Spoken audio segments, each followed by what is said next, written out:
Good morning and welcome to our live talk program. This is Lloyd Grubb here, your host on Revive Reform Radio, doing our live talk program covering motivation on this your Monday morning rise and shine and give God the glory. And this morning here, we're looking at a topic, investing or gambling. Are you taking a gamble or investing? So we're looking at investment and gambling this morning here as we do our live talk program. So welcome, hopefully a blessed weekend. I'm ready to take on the challenges of this day. Thanks for joining me here and be with me as I do this talk. Let us pray. Our Father, who art in heaven, I thank you again for the love and the blessing that you bestow in our lives. Thank you for Jesus Christ, who came on a very expensive mission, a very costly mission to himself. And I pray, Lord, that as we look to this, that we might continue to look to your love and appreciate, dear Lord, your sacrifice through your Son. Bless us, dear Lord, as we contemplate this thought of investment and gambling. May your grace go with us for Christ's sake. Amen. So again, I'm looking here with you this morning. I want to share with you some thoughts on the difference between investing or gambling. Are you taking a gamble or are you investing? So there's a huge difference. I'll give you the meaning in a second. So I want to start off by reading Deuteronomy chapter 22 verse 8. Deuteronomy 22 verse 8. And it says, when thou buildest a house, then thou shalt make a battlement for thy roof, that thou bring not blood upon thine house, if any man fall from thence. So you build a house, there's supposed to be certain safety features in the house. A lot of time when you're building a house and you have a building inspector, they're looking basically for the quality of work to a certain degree. But a lot of time what they're looking for is safety. Is the electrical wiring done properly? Is the safety mechanism in there where you lean on a door, a window, a wall, something, and it don't fall out, then you fall through and you die. This happens all the time. Most of the manufacturing process that we go through has to go through some safety or should go through some safety. Somebody who understands enough safety in whatever industry and to review this, because you could be invested in something, but you're taking a gamble. Somebody could say, Lloyd, I can build a house, for $20,000. Give me the raw and I build it for 20. And I'm like, what is that? That you could be building basically a high-tech shed. So it depends most actually where you're at. But in most places, a lot of time if you're building certain features, safety features, can the wall withstand a certain level of wind? Can the roof withstand a certain level of snow? Will you freeze in the house or not freeze? I've known people buy houses that are so old that there were no proper insulation. They didn't put insulation in. And within quick time, after being in the house one winter, they have paid probably twice the amount it would cost them to probably 1 or 2 winters, or 2 or 3, I should say, winters. They pay the amount of money it would take for them to open up the walls and re-insulate. And while they had it, just throw in some new electrical wires, because you don't want to be in the house and you catch fire and then somebody die. So when you're doing certain things, there's many things in life that when you understand the idea of what's the difference between investing and gambling, you could see how there are clearly two different activity. But easily, as I go through this, and by the time I finish, you'll see that many aspects of our lives, we're not really investing. What we're doing is taking a gamble. There's no real reason for us to put our effort or our money into something, but we go right in it and say, well, let's see. But we are very clear from the Word of God that there's many texts, and I just gave one, and I'll read it again for you in a second, that God is not in the gambling business. When Christ came to the world, he came, and it can be viewed as a gamble. He took a chance, so to speak. But if you understand God, God is a disciplined investor. He understands us. He understands what he was doing, and he was not taking a gamble. Now, Satan, on the other hand, is a gambler, and he made a big gamble, and he lost. And so when we look at this, we understand that it can be seen as very close, just the same way our faith and presumption. If you don't understand, if you're naive or you're novice, you can think faith and presumption are very close. And if you listen to a person talking, if you don't understand, you could think they're talking faith. And then when you think about it, you're like, they're talking presumption. They're very distinctly two different things if you understand what you're looking at. But if you don't, you could hear a person talking very presumptuously, and when within quick analysis you realize, wait a minute, that's not faith, that's presumption. It's the same thing with investment and gambling. It could seem like the same, but you'll see in a few minutes here that they're not the same. And when you start to get this idea in your mind, you start to become less of a gambler, because as sinners, I think sin and Satan make us gamblers. And you become a disciplined investor. There's risk involved in any type of transaction when you have to outlay upfront something. You have to make a choice. But your choices, you're going to start learning more and more how to make your choices become an investment. And there's always risk. Risk doesn't get removed. It's just that you're trying to minimize the risk and you're looking up the road long term. That's an investor. A gambler is all today or nothing. We go big or we go home, but we're going home either way. We're going to go home with all the money or we're going to go home broke. An investor is going to take some winnings all the time. There's going to be something to be gained. And if not, they're not going to lose altogether. We're going to get into that in a second. So I say it again. When thou buildest a house, that's a big investment you're doing, not a gamble. But if you don't build an embattlement to protect a person that goes on your roof, if they fall, you're going to be taking a risk. That's gamble. So you take the extra precaution. Somebody have a house and they say, "Oh, man, I'm going to have to pay a few $100s every year for insurance." All of a sudden now you're taking a gamble.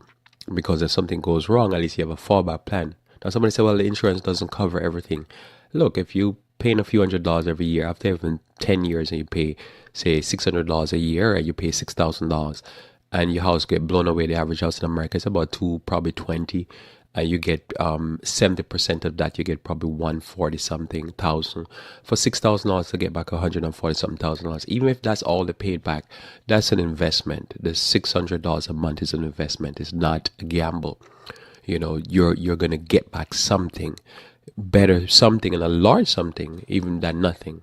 And if they give you back more because they say your house was even valued more than you thought, well, good for you.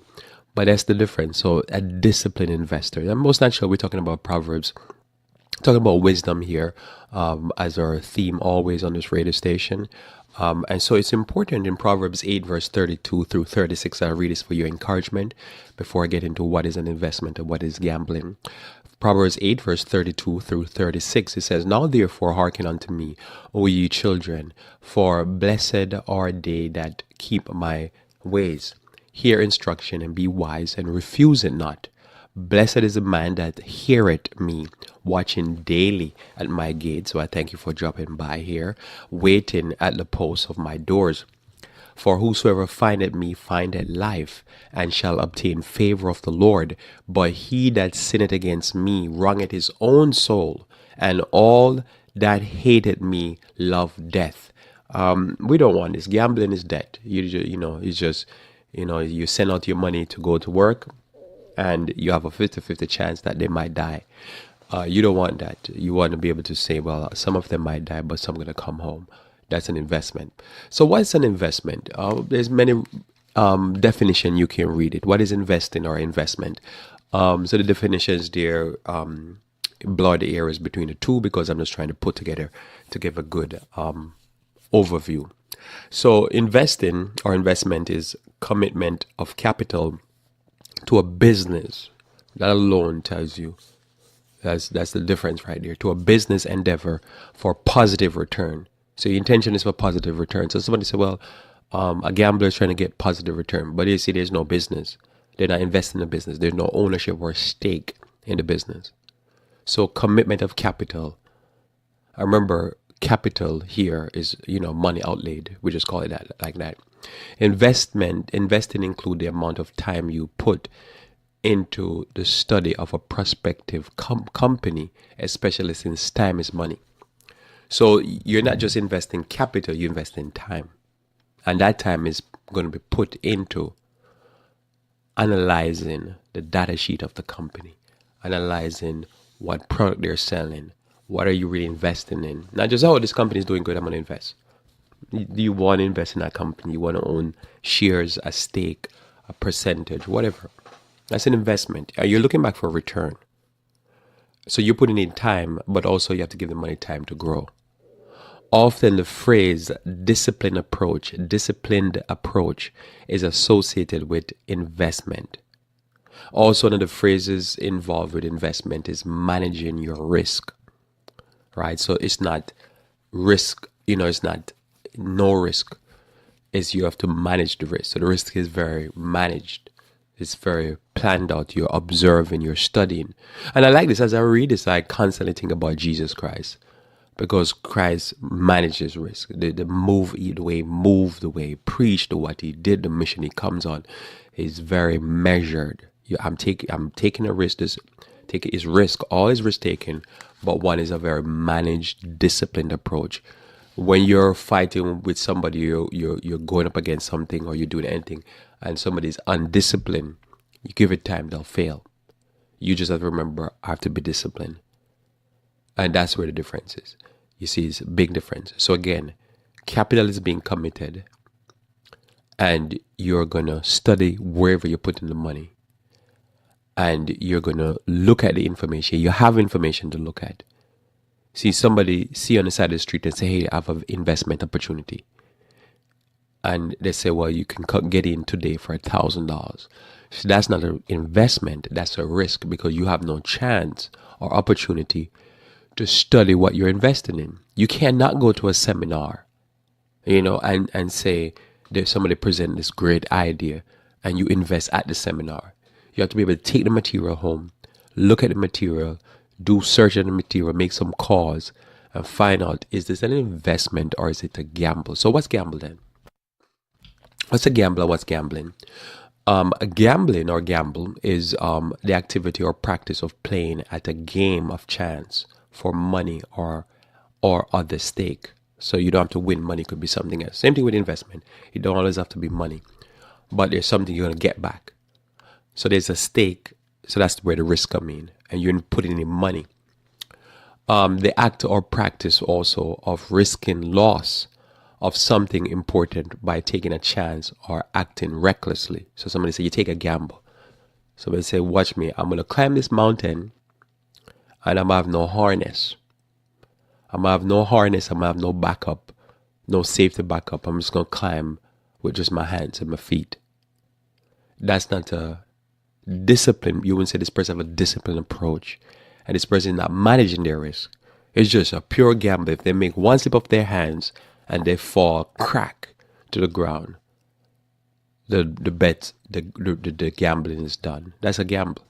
Now, if they make it to the top, they might become famous, and people might say, wow, this guy here has balls of steel. I don't know if that's a clean statement to say, but they have a lot of testosterone. But you say, no, they're foolish. That's what you say.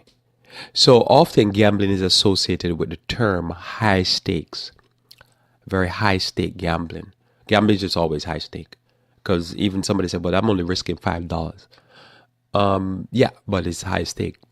Because it's a $5 or you win 100 or you get nothing back in return. It's all gone.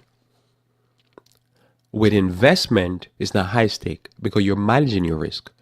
So well, if the company fail, I might be able to recoup $1 off of my $5 or $2. You don't have total exposure. So that's an investment.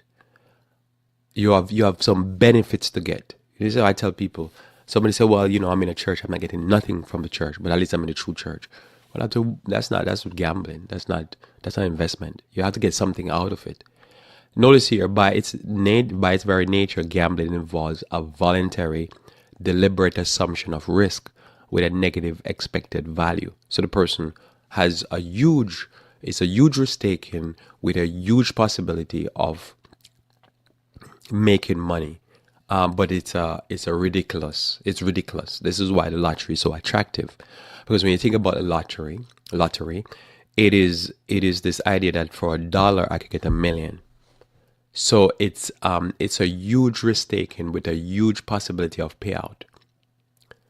But it's very negative because the expected value is ridiculous. But with investment, the expectation is not ridiculous.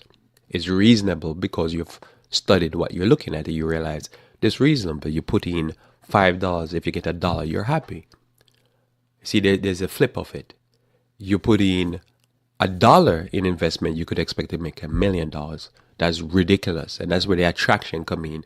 Where a person is normally, they think for nothing they're gonna get everything, and that's the attraction between gambling and investment. Gambling has ridiculous odds. The odds are 1,000 to 1, and the person, I'll put in my one, and you have 1 million people put in their one, and that's how you can do gambling. With investment, you are looking at you're managing your risk, and you realize you're reasonable as to what you can make back. It's not ridiculous, and it's also you can make it back long term. So let's dig in here a little bit, right? Because we're looking at investing or gambling. Are you taking a gamble or are you investing? Right, very important. So investing in is long term. So what is the first thing you want to know about investing? Is that investing is long term. See, you go to school, you get an education. An education is not a gamble. An education is an investment.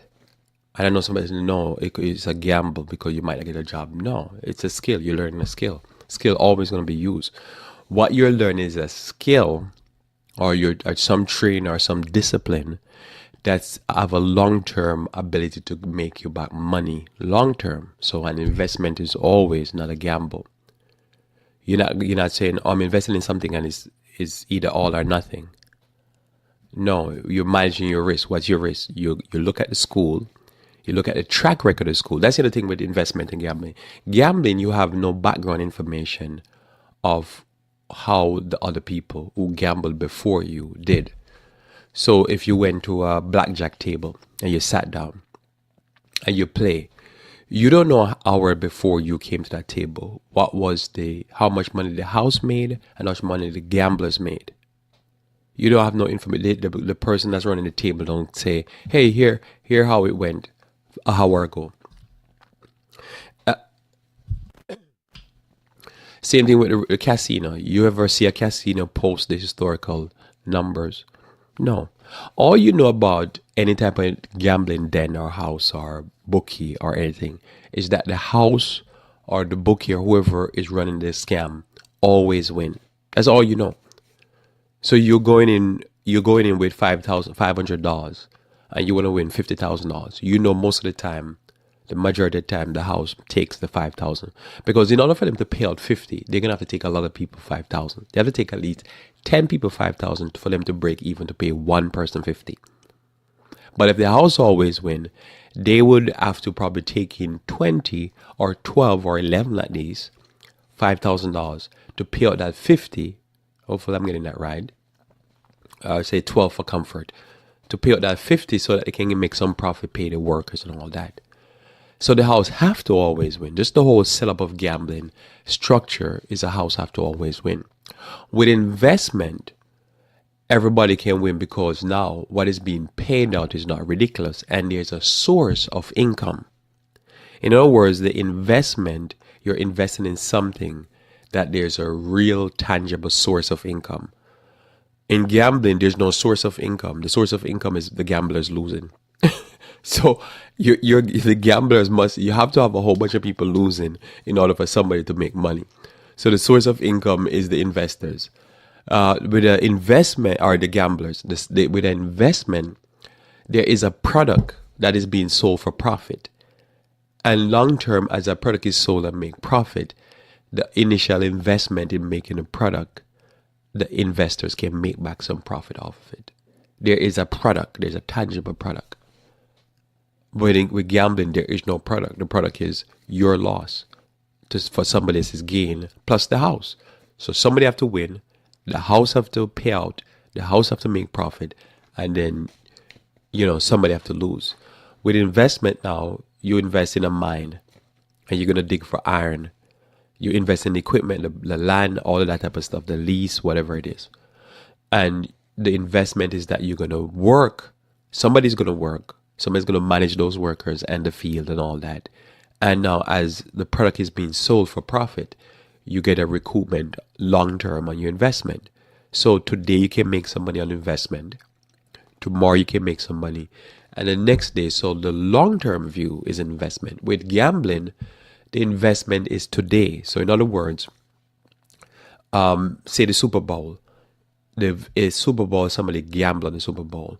So when somebody gamble on the Super Bowl, they say they put in $100.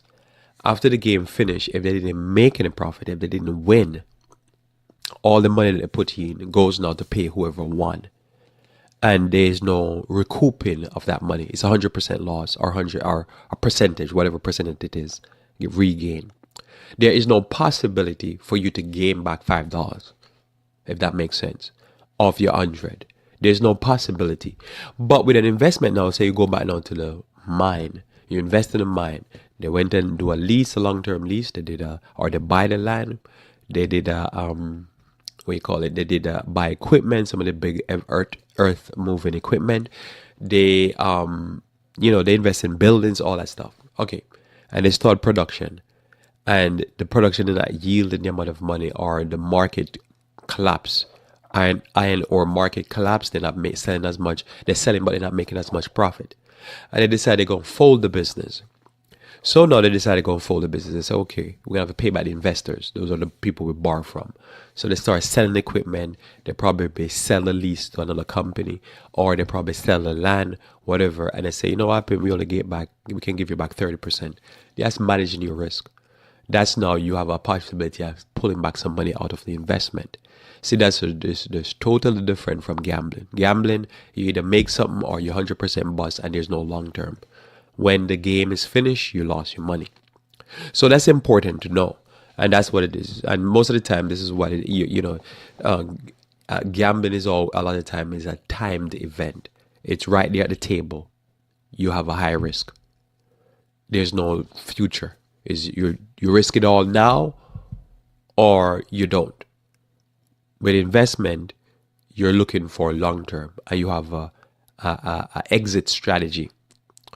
You manage your risk to an exit strategy. So that means you say, if the company stocks goes to $10 and I bought in at 5, it went up to 10, and I say my managed risk is that if it goes to 6, I sell. I'm managing my risk. I'm gonna sell at 6. I'm not gonna wait. So something happened in the market and it dropped to 7, I can have my hand on the trigger. It dropped to 6, I sell. I made $1. Risk management. Different from high stake. With gambling, the event is happened, it's done, you lost your money. So gambling is very short term, win today or win today big or go bust. Investment you reap tomorrow, the next day, and so on. And while you're still reaping, you're still managing your risk. And you can decide, well, I've got my return on my money. I've got I got capital and money, I got dividends, I get all these things. But you know what, I don't want to take this risk anymore. I'm going to pull out. I'm not going to take it anymore. I'm going to sell everything, and I'm going to take my profit right here. I'm going to walk. That's investment. Gambling, you have no such thing. You put the money in, and you wait for the event to happen. The event happens, you lose your money, you walk away. And that's it. And you walk away with a lot of money in your pocket, or you walk away with no money in your pocket, or a little bit of money in your pocket. So most people who invest can make a return on their investment or recoup some of the losses. But most people who gamble lose their money because you have to, cover the spread. And who cover the spread? The investors, who are the gamblers. A big difference. Now notice here, one can take the same discipline approach, a high stake, high risk approach to find a spouse, right? So one can take a high risk approach to finding a spouse, right? It's the same methodology that goes on with finding a spouse. So you can decide that you're going to go look for a spouse, right? And you can say, well, I'm going to have a disciplined approach. Just look at investment. You can have a disciplined approach, and you're looking for positive long-term returns. And you're going to study your prospect. So you study the prospect, And since time is money, you're gonna put some time into your study. And as you put time into your study, what it is, it's it's gonna give you opportunity to study out now, you know, what you're getting into. Can you get into this long term? But if somebody said to me, I met somebody a month ago, I'm ready to get married, and I elope to Las Vegas, where gamblers go, it seems, and then I get married. That is what you would call gambling. So you can take gambling into so many aspects of your life, because with as I say, with selecting a spouse or a friend or so much things, people think, oh, the Spirit of the Lord is leading me. How many times you hear people say the Spirit of the Lord is leading them? And as the Spirit of the Lord lead them, led them, is pure disaster and problems. And you realize, after a while, I start realizing they're not investors. What they are gamblers. They do very high stake with no, they can't explain to you how they're going to get a return on their investment. So again, when you invest in, you're committing capital. That capital is your life. There's nothing to me that's more precious than your life. And especially when it comes on to business, spouse, religion, you have to say, what are you committing to? Because you could be committing a lot of capital and there's no hope of return of investment. And again, it's a very undisciplined approach. No time was spent in investigating. As I get older, I realize there's a lot of things that has to be investigated. You investigate who the person is. You need to know, even if you're going to get married to somebody, is that really their name? Who their family is. Meet the family. What type of mindset the family is in. What's their background story? What kind of disease or deficiency they have? What type of genetic weaknesses that you're going to deal with? These are some stuff that one has to investigate. Well, probably be good to see their credit score, see their credit. Find out what kind of debts you're inheriting when you're married to the person.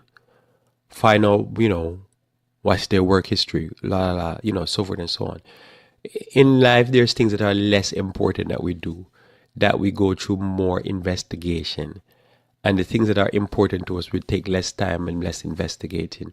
And we do more like, I love this person and I'm going to get married to this person.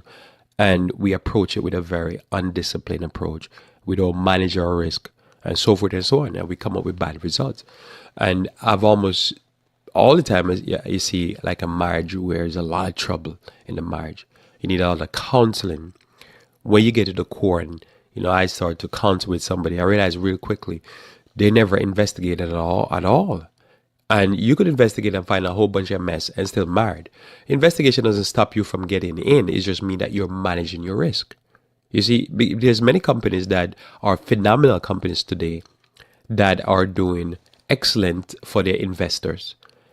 And they started shaking, but at least with an investor know what they're dealing with. They have a very clear insight because they have a track record. But when you're gambling, you don't care about if the bookie is going to disappear. You don't care if the bookie is a mafia. You don't care none of that stuff. You just care like, look, I'm so excited about the unrealistic possibility of return on investment that I just jump in. And as I say, many people approach a spouse that way. They're just so excited because that person is hot or the person driving a nice car and not checking out how much debt is on that car. Or this person living with mommy and that's why they can buy that car. And they never check that out. So when they get into trouble and they realize, oh, this is all, fake gold. It was not real gold. But you could still get in there and you know what you're getting into and still get in there. It's just you managing your risk. That's the difference between gambling. Oh yeah, it's the same scenario. This person, is living off mommy and daddy. This person really doesn't do this, doesn't do that. But you know what you're getting into. And you get into it, but at least you can manage your risk. Okay, this is what I'm up against. This is the good, this is the bad. Okay, I think I'll put some money down. That's all it is. It doesn't sometimes change the decision. It just makes you be more aware so that when the trouble come, you're like, it really didn't come. I know it was here. I already had made my investment or my investigation. That's the difference. And so you don't say it's a high stake, but I've known people, they at the altar saying I do, and they're sweating because they know, man, I really don't know what I'm getting into. And you would say that's taking huge risk taking. Investment often include investments. You diversify your risk. You don't do this thing, which I think I have here, is putting your eggs in one basket, right? Investment normally comes with diversifying your risk, right? So you're not careless, like high risk taking is would be somebody sleeping with a prostitute without any protection. That's high risk taking. One shouldn't do the prostitute in the first place, and then adding that, one shouldn't do that without protection. You should have a whole body protection, Tyvek and all that stuff on.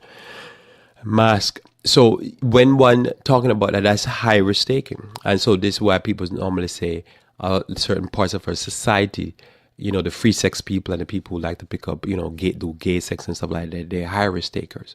They like to do stuff that increase their chances of having disease. People who like to do base jumping, capital BASE, they're high risk takers. And they put all the eggs in one basket. And that sometimes one basket is a parachute. And if that parachute doesn't come out, wham, it's high risk takers. And so this is a type of lifestyle. And so when you start finding a person is a high risk taker, they do investment the same way. They do their spouse the same way. They do all aspects of the life the same way. It's a mindset. It's important for us to get out of that mindset. One could be a traveler and a high risk taker. So somebody say, hey, let's go to this place. It's a nice, quaint little town. And the person's like, no way. I want to go somewhere that people are shooting at me. Or I'm risk being kidnapped and beaten and raped and robbed and stuff like that. And that's the thrill of it. And many people, that's how they do life.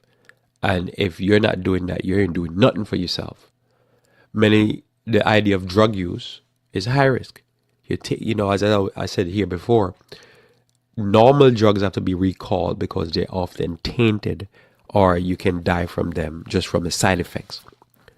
And there's people out there who just take drugs from anybody. You meet someone on the side of the street and the person say, man, I have some heroin for $20 a bag. And you're like, who this person? Where the heroin come from? Has it been FDA approved or tested? Is it been third party, tested? Nothing. They don't know who the person is. They never met the person. They don't trust the person. They're just like, man, we good. And here's 20. I get my bag and I hit it right in my veins. That's high risk drug use, especially the stuff that somebody inject in their veins. That's some really high risk stuff. You injecting rat poison.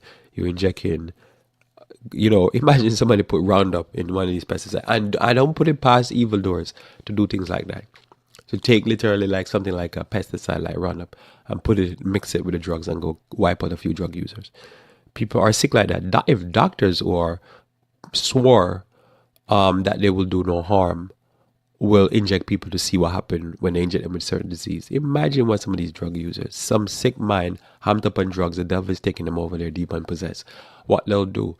And see, that's gambling. That's not investment. Investment in health is for you to go get some chamomile, make a tea and drink that. God will bless you. Diet is a high risk. To me, the cleaner, the more hygienic, the more plant-based a diet is the less risk. I've come to so much appreciate not having stomach virus because I hate the idea of having vomiting and diarrhea. Bad allergic reactions, all that type of stuff. It's just beautiful not to have that. And so there's things that we do that, as I say, just the mundane, the thing we do on a day-to-day basis. You can have a gambler's mindset. You're just taking a risk all day long. You just see a joint and they look. Actually, recently, I'd been to a place that I read a whole bunch of review, and the reviews were like the place looked seedy. It looked just looked terrible. It's just the place just looked grungy, and so I read a review, but people say, I keep on reading the review, and people say it was a Mexican restaurant, and the people are saying, man, this restaurant serves some of the best tasting vegan food. The food was great. As a matter of fact, it was a place in San Diego, and I think it's called Poke's or something like that. So I was like reading these reviews and thinking, man, but everybody keep describing the place as a place look, grungy. So I decided, hey, let's go. I said to my wife, hey, let's go check this place out. So I checked it out, and the food was impressive. The food was very good. I ended up eating there a few times. But everything that people said about the review about the place, it looks like what they said. All these shrines and craziness, all this stuff to Jimi Hendrix and Bob Marley and Jesus all over the place, and Buddha all over the place, and every single god was in that place. And I was like, oh man. And then one time I went there, and they were trying to get a homeless person. A person looked like a homeless out of the kitchen. So I was like, oh man, this place live up to the billing. You can't make this stuff up. So it's great for vacation, but I wouldn't do that on a regular basis.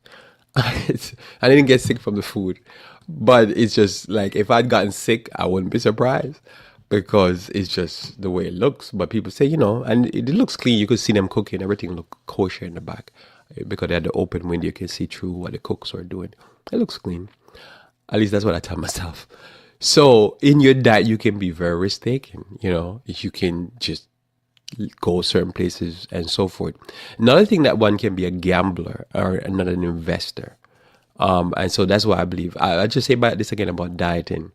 One thing I learned with dieting in comparison to eating in ignorance and taking risk with your food is that long term, your body thank you and you thank you because your body is your you, your vehicle, so to speak. And when you put money into your diet and lifestyle and you buy the best that you can find, naturally grown or organically grown, long term, as you get older, your body feels great. And compare apples to apples to a regular person who eats just a regular that made no investment, but every day they just take a gamble with their health. It pays off. So investing or gambling are two separate things. And you always have to ask the question with everything. Are you gambling or are you investing? I've seen people get into new movements or get into new doctrines and they never checked it out. They don't know who's sending them this material. Who is the person behind it? Why are they putting out this material? Where is it coming from? They just get caught up into something and then they fizzle out. Just think about the years you've lived, whether it be secular movements or religious movements. How many have come and gone? And a lot of the investigation were never done. Somebody just wholeheartedly accepts some pervert or some weirdo or some evildoer doctrine, eat it up, follow it, got fanatical over it, and then to be disappointed. And the next thing you know, they say, I don't believe anymore, or whatever. You'll be like, yeah, because you're not an investor. You're a high risk taker. You like risky stuff. So exciting new doctrines come and go. Exciting new movements come and go. But a disciplined approach is always to check it out. Know that, look, if you're going to accept something, you're not accepting it because of the excitement today.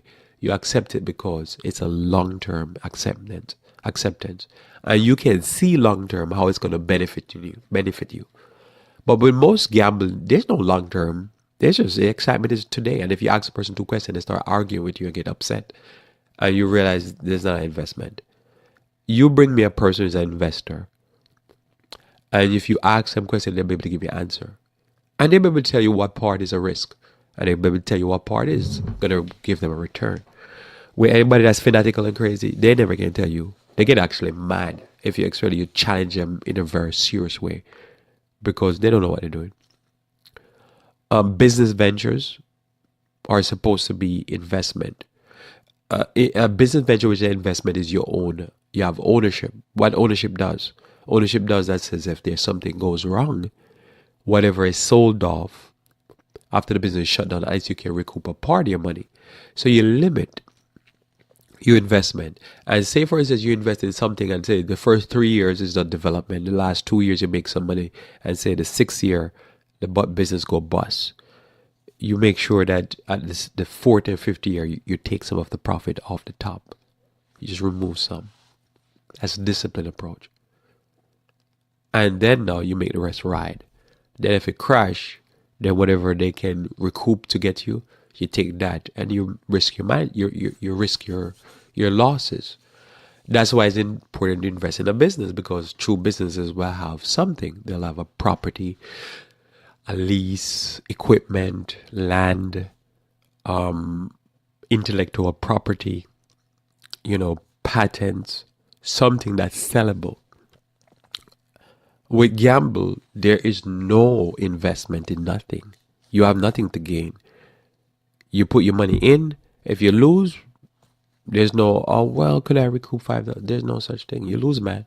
Man, get out of here before we start breaking your leg. So a business venture is an investable venture. Also, you could have an investment that you're investing in somebody that's bankable. When I say something is bankable, a person is bankable, you can bank in that person. You know what I'm saying? That means you can go to the bank and you can say, I won $40,000. You say, why? Because I know this person is bankable. I can put my money on this person. And so you got to know that. And again, that's what I'm saying. Even in religion, this made me come to a point with religion a lot. Is this person has a track record? Are they bankable? When I think about bankability, I think about God. You can depend upon Him. You can put your money on Him. You're not going to lose your money, so to speak. Political ventures, you could invest in something that is political. That's just a frenzy. Every year there's a new slogan. A few years ago it was hope and change. And I remember Mitt Romney said, all these people talking about hope and change, when it's all finished, all they're going to have is some change in their pockets. While he keep his millions. So, there's always these new stuff that come along. You get excited and you think, wow, this is going to be a brand new day. And people get all teary-eyed and excited. And then it pass. Next. This one now is, the new one now is Make America Great Again. You get excited and people get excited. But is that bankable? Is a person bankable? Is that person an investment or a gamble? And then somebody said, Lloyd, it's a gambler. What are you talking about? This person ran Castina. This person don't know about investments. So political ventures can be quite interesting to watch. People go from hope and change to Make America Great too. And we don't know what's coming next. Who knows? But there's always something new. Wars are normally a gamble, so to speak. But wars can be viewed as investment. So it's tricky. It depends who. The military-industrial complex is not a gamble, so to speak. It's an investment. So it depends on what part of the war you're at. Are you owning the weapon for the person building the weapon, or are you making the weapon? One is a gamble, one is a investment. We're not going to stay in the time on that. I move on. I duck that one. Know when is this? There's a famous saying that comes from this guy Kenny Rogers. I don't know if it's a saying amongst gamblers, but it's a song he has about gambler. I remember I used to listen to this when I was a child. I don't know why, but anyhow, so it says it's a famous saying he have, and if I don't get it 100% right, I'm about 90%. It says know when to fold them, know when to hold them, know when to walk away, and know when to run, right? And this is the gamblers, because the gambler playing card need to know, man, this is a bust. I need to hold on to this one because I think I have a good hand. But you still don't know what the table has, but you can think, yeah, it's gonna be a win. Or when to walk away, and probably somebody gonna pick up a gun and start shooting because you win too much of their money and they're gonna kill you. You see, this is high stake here. That you could be at a table because you win so much, and the other people lose so much that somebody want to kill you. With investment, this is not normally the case. With investment, you could still approach it the similar way. As I say, faith and presumption can seemingly so close. But with investment is different. With investment, you might walk away, you might run. But again, you always manage your risk. The reason why you know to run because you're managing your risk. Right? Number one, you don't put your eggs in all your eggs in one basket. So if you invest in a business, you don't sell your house, say move into an apartment and say you're going to get into a business. Take all your 401k, all your 401A or B or whatever you call it, all your savings account, everything you have, sell some of your clothes, do a yard sale, and then you invest in this one business. That now starts sounding more like, when I talk about the nuance here, not an investment. That sounds like a gamble. With investments, you don't put all your eggs in one basket. You don't risk everything. You don't start pulling other people's money into and you can't clearly explain how they can get their money back out. Because the aim with investment is that you want to recoup some or all of your money, and you want to make profit. The aim is always to make profit, and it's not to make it all today, so you don't go in with the idea it's all or nothing, baby. That will surely turn into disaster. And we are trying to always avoid disasters. We have a very disciplined approach to everything in our lives. And we're investors, we're not gamblers. So we got to know this. Now, sport normally, obviously, is gambling because it's a timed event. The only people that are investing are the people who invest long term in the sport team. Those are investors. Somebody could say, I'm Lloyd, I'm into sport, but I'm not a gambler. And I will give them that because they invest in long term ticket sales, long term stadium being filled, long term management of the team. And they're there, and their excitement is not the game. Their excitement is the profit from the investment. While somebody will say, I have no long-term investment in this. I'm just going to go for the day. I'm going to put $100. And I say, what's the big deal? Every time you do gambling, number one, it messes you up for life because it teaches you high risk.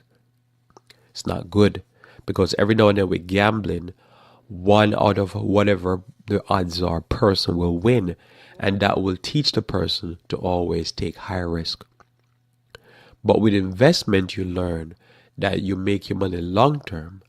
And you will make the money long term, but your money is more secure. So you learn it's better to take the money long term than to take it today or try to get it today. So with gambling, what you learn is that timed event that you learn to take risk where you risk it all. And it's a bad habit to develop. That's why you don't get in there. But somebody say, I'm only risking $10. I'm only risking $100. I'm only risking $1,000. Next you know it's 100,000. Well, what it is when you keep doing that long term, that money adds up, and that money would have been way better spent invested in the real business. Just think about a person if they were buying $5 lottery tickets and they bought one a week, 5, 25, 250. Somebody said that's not money. But after 10 years, that's 2,500. They take that same amount of money and slowly invested in a low float stock, in a small business, something. And after 10 years at 2,500, if it is properly managed risk, would probably be 5,000. Somebody said, well, that's just 5,000. Yeah, but that's 5,000 for the most part. They never have. When you're high risk, when you do win, you end up blowing it because you have a mindset now to always say, I can do it again. But with investment, now you're very careful with your money. And you manage your risk. As I say, instead of doing probably one investment, you do two. You manage your risk. You make sure you put it in places that you study out. But when you're sitting and you're gambling, or somebody's doing this, because I've noticed more and more they're advertising. Here in New Jersey recently, I think they allowed online betting. So that's not good. Because a lot of people who, it's $1 here, $5 here, $10 here, $100 here. It adds up. It's like smoking cigarette. It adds up, but also that money could have been invested somewhere else in a real company, with real assets, with real intellectual property, with real market effect on the society for positive good. Think about you invest in a company. Number one, you want to invest in a company that is going to affect the society, having goods and services in whatever way. If it's just you're investing in hotels. And you put that investment long term, you add to the investment or whatever, and you get back a return. If you feel like you want to pull out and go somewhere else, you want to go in the tech industry, you pull the money out, sell it, you go there. That's investment. And too much of our society is into this type of stuff because they sometimes often say they're broke, but they're broke because it's the way we approach life. We can approach life where we make long-term investments and we manage our risk, or we keep taking gambles. And if you keep taking gambles in different areas of your life, you would end up in your 40s, 50s, 60s and realize my whole life has been a waste. I wasted my life. And it's not the lottery is the problem, it's the gambling mindset is the problem. Because as I say, there's so many areas of your life you can have that gambling mindset. And what it is that when you take the sum of it all, it's not losing a few dollars here and a few dollars there. It's losing your whole life. And ultimately, as you know, your whole salvation. Again, let's just think about that. If you approach your kids' education with gambling, if you approach your spouse to get a spouse with gambling, your career, your investments, your diet, your exercise, your religious life, your spiritual life, the business venture you take, your politics, and you just keep taking this type of gambling mindset to every aspect of your life, I'm gonna tell you, you will end up bust and probably even suicidal, because all you're gonna do come up with loss. I've known people, they go into one failed relationship and they took a gamble. It failed. They go into another failed relationship with a gamble because it's failed already, because it's a gamble, and they fail again. And I keep saying, why I keep failing? Because there's no disciplined approach to investment. Notice here we look at this idea here of, as I say, war, and we look at this idea of having all your eggs in one basket. You don't do that, because what happened? That's the undisciplined approach. Is investment also, remember, involves ownership. True investment is ownership. Gambling is never ownership. You have no stake. The person who has stake is not gambling. Even if a person who owns a gambling den, they own the gambling den, the house is always going to win. They're the winner. They're invested in winning. They're not invested in losing. We don't invest in losing. You have a stop loss.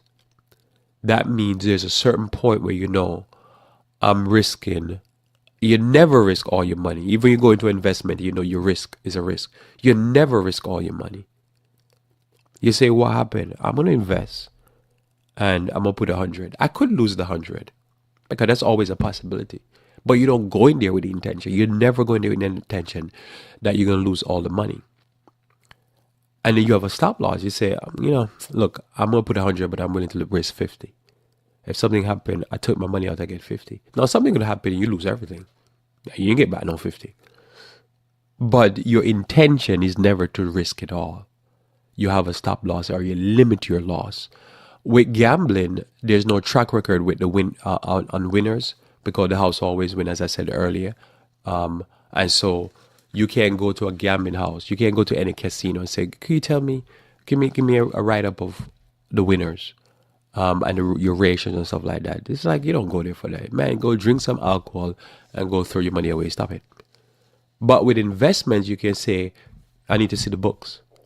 I have a stake in this. I think the same thing with church. I remember I belonged to churches and they would give me a hard time to, give everybody a hard time. Let me see the books.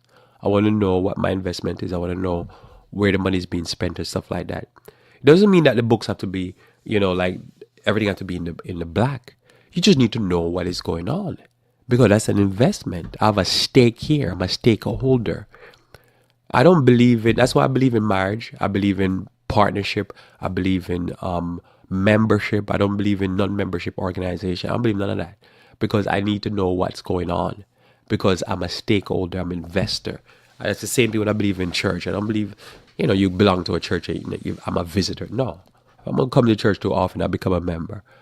And when I'm ready, I move on and pull my membership. But until then, I'm a member. Because I'm a stakeholder. I'm putting money in. I want to know how the money is spent and what's going on. I believe in everything should be official. Because when you're a stakeholder, you can manage your risk because you're part of what's going on. But when you're not a stakeholder, you can't manage your risk. You don't know what's going on. You're just throwing away, taking good money and throwing it at bad. Now, Satan is very impulsive, and he made a gamble. Why do I think Satan make a gamble? Before I kind of wrap this up here. Here's the reason why I think Satan made a gamble. Because he's created.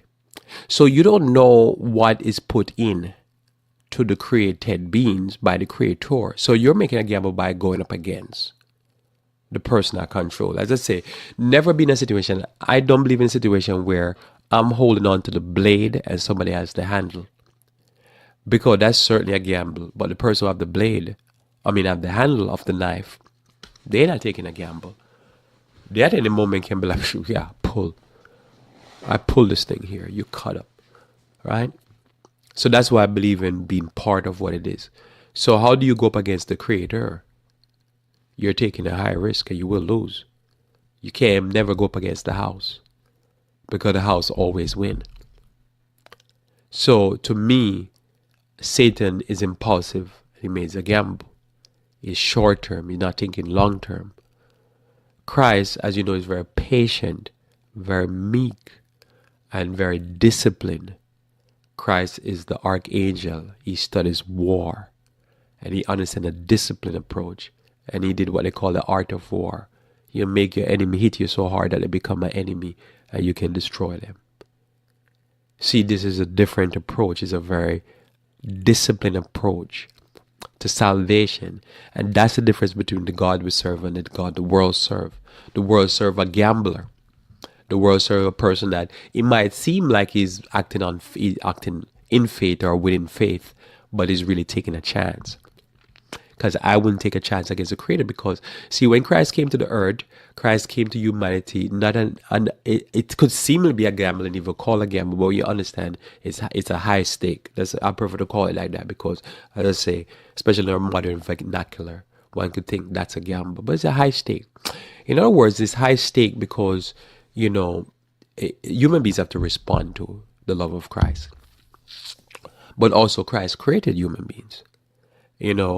Christ knows what's inside of us. He knows our possibilities. He knows our weaknesses.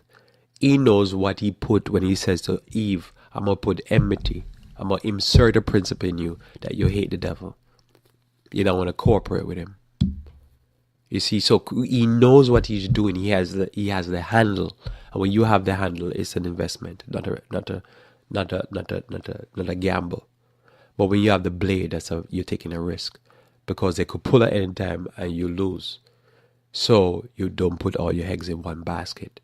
So when Christ came to humanity, he knows what was inside of man. He knows what man was capable of. That man could respond to his love. Man could be untwined or unraveled from deception. So he was able to make that investment. And I see it as an investment because he has a long-term plan. What we call that plan, the plan of salvation, is a long-term plan to rid man from or pull man back from Satan. But it's a disciplined plan and it's a time-honored plan. It takes 6 days or 6,000 years. In Psalms 139 verse 14, Psalms 139 verse 14 says, I will praise thee, for I am fearfully and wonderfully made. Marvelous are thy works, and that my soul knoweth right well.